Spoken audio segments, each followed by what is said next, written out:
good heavens, it caught me at it. This is actually not for you yet. This is going to be coming in a further week where we start to use colour. So, my God, what are you doing? Caught me. Anyway, that is the start of underpainting, which will come later. So we're back to the follow-up from last week's class, which was, as you remember, the basics of drawing the nose, mouth, and most importantly, the eyes, the window to the soul. And you will now be thinking, well, you know, that's okay, fair enough. What about the rest of the head? I mean, we're not just eyes, nose and mouth floating around in space, and you'd be absolutely true. So as you can see, I'm doing this girl here, starting it off here.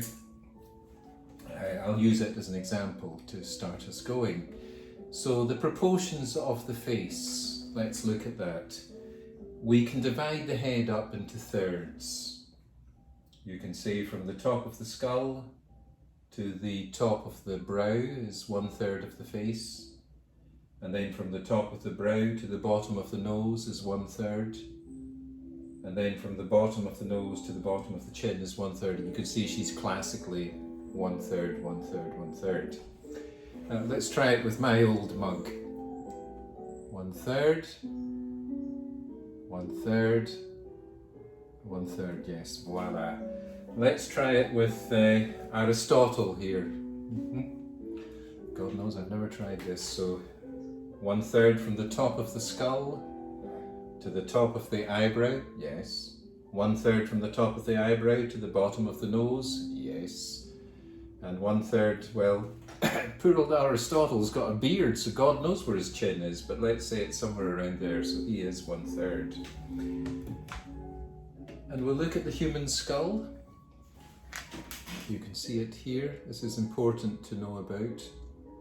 1/3 from the top of the skull to the top of the brow. 1/3 from the top of the brow to the bottom of the nose. And 1/3 from the bottom of the nose to the bottom of the chin. So yes, 1/3, 1/3, 1/3. Doubloons or brains? That is the question. Anyway, let us move on now and show you how to compose the face. So where were we last week? I was doing all these eyes and everything. Yes, that was it. And a lot of you have already sent in the work. Remember, I always tell you the deadline, and that will count as your attendance as well. So do send it in. So here's the drawing I did in the first week. Remember, it's 1/3, 1/3, 1/3. Yes. So I'm going to just take a couple of things. We didn't do the ears, did we? So if you're trying to find the position for ears, I take a line from the top of the eyes like that. So, you know, it's just where that line is, the top of the eye. Okay, can you see that? And I'll take a line from the top of the eye to the other side of the eye. And roughly, that's a bit bigger, that one, but roughly those are where the tops of the ears are going to be. Of course, everyone's got bigger and smaller ears, as we all have bigger and smaller noses. Bigger and smaller eyes and bigger and smaller mouths. That's what makes the human race wonderful. That we're not stamped out from a machine. So that's your idea. Roughly from the top of the eyes or from the top of the eyelids, you're going to get the start of the top of the ear. Now I'm only dealing with the front of the face, drawing a standard portrait from the front, okay? For those who are absolute beginners, it's the easiest way to learn. Now from the bottom of the nose, again, here, a line, okay? And that's roughly where the bottom of the ear is going to be, okay? So I'll recap that. Top of the eyelid, draw a line, and that's roughly where the ear top starts. And then a line drawn from beneath the nose is roughly where the ear stops, the bottom. Okay, so that's your ear, one ear in between there, between those two lines. Does that make sense? And you can always text and email me if you can't understand what I'm saying, and I'll write it down for you. So, top of the ear equals the top of the eye, bottom of the ear equals the bottom of the nose. Okay?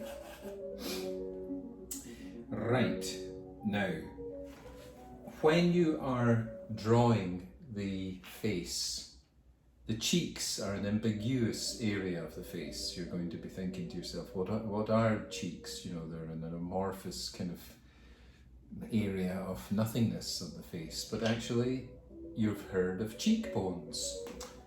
Here we have them, here. Cheekbones. And they give your face its particular look. You can have wide cheekbones or sharp cheekbones. You know, they're all going to give your face a different projection. So here you can see in this drawing I had drawn in here with shadowing the sense of the cheekbones in here, so that it's not just a flat face. No. There's no point in just doing a flat face with a pair of eyes, a nose, and a mouth, you know, like a kind of pumpkin head. You want to have a sense of the skull beneath the skin, because that's what gives it shape. You know, if you're going to be doing any painting that's worthwhile or drawing of the figure, you want to be aware of what's beneath the figure as well as what's on top of it. So it's not just the skin superficial, it's the skin on a framework, the bones. So that sense here, there's the cheekbone there, there's the cheekbone there. Of course, do it subtly with shading. You don't want to do it just crudely. You want to make it look like the skin stretched over the bones. So there we have that.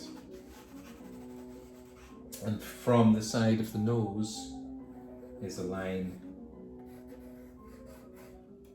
which more or less extends down to the edge of the mouth. So we've got this line here going down there, and it extends out roughly to the end of the mouth.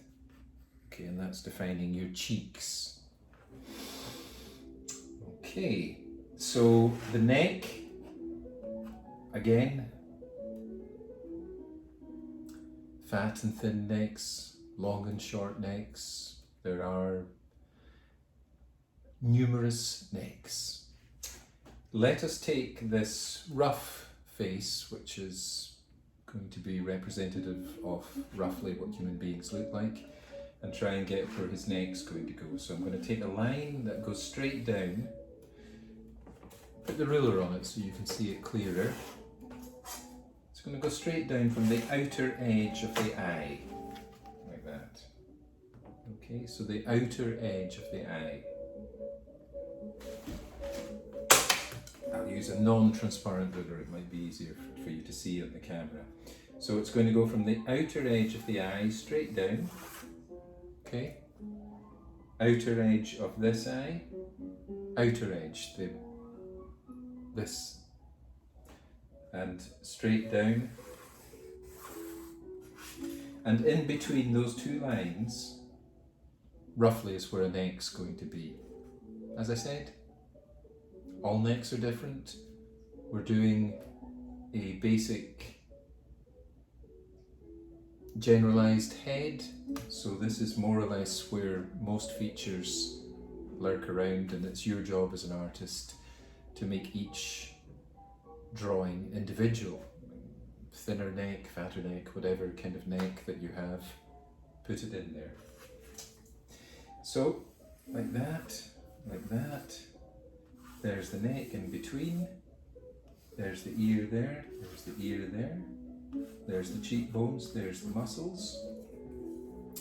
Some have difficulty getting the side of the head, you know, how big is the head going to be from the eyes. Well, I always take half the width of an eye, okay, does that make sense? So half of this. And that's where I start the outer side of the face, roughly out there, okay? Of course, you know, it varies. It'll be a little bit more for some, a little bit less for others. That's where the art comes in. You have to look and observe. But if you're completely unable to draw, it's good to know some basics of where human features generally lie so that you can actually have the thing resemble a human being.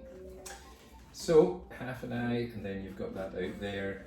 Now, as for the jaws, that's impossible to generalize with. You can have completely square jaws almost, you can have quite rounded jaws, you can have virtually non-existent jaws, you know, although there's always something there. You can have no jawline whatsoever, you know, the classic square jawline here.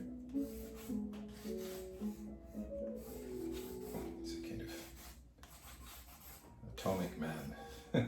So, you know, you have to look at your own jaw and see where exactly it is, what shape it is. It'll more or less form the configuration of coming down to a point, either narrow or wider, and forming that shape, okay?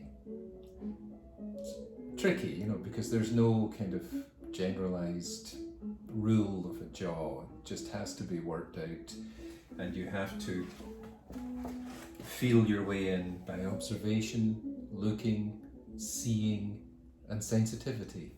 You have to see where it is and slowly build up the form, like so. Now, I always put a shadow underneath the chin so that it makes the face project out a bit more.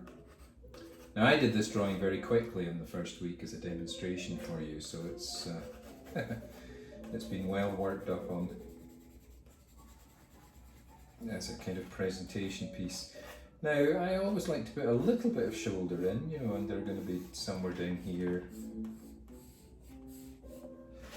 Like I said, you know, you're going to have to look and see where you are. Some people might have shoulders higher up, lower down, rounded shoulders, square shoulders. Just look where your shoulders are positioned in the mirror or on your photograph and try and get that in there. You don't have to do a lot of work down there, as we're only going to be doing the portrait at the beginning. So that is basically that. That's all I can think of about the next stage of the face. Draw the outside, be aware of the nature of the bone structure underneath the skin, be aware of the eyes. You'll remember in the first class I told you about where the eyes are positioned. You've got one eye, and then you've got the space of one eye, and you've got the other eye. Remember the 1/3. 1/3 from the top of the skull to the top of the eyebrows, 1/3 from the top of the eyebrows to the bottom of the nose, and 1/3 from the bottom of the nose to the bottom of the chin. At least it'll stop the drawing becoming grotesquely out of proportion, you know, with either a huge kind of, you know, mega mind head or something like that. So that will give you basic ideas about how to maintain a sense of balance in the human features. And then the artist comes in, because every single individual, even two identical twins, if closely examined, have differences. And there are billions of us on the planet, and each one of us is entirely different from the other being. The artist must find that individual difference. So that's it, and once again the deadline will be in a week's time, which will be the 22nd of September. So all the best. Send me the images via text or email and I will respond to you. Now you caught me before and I haven't even got to the colours yet. So I must hide that, and the next time I see you, some of you will have managed to buy the special art box from Blick, which is selling for $42 instead of $120 odd. It's a fantastic bargain, and it contains all the equipment that you are going to need for the whole semester. Paint, brushes, palette, canvases, you name it, it's got it.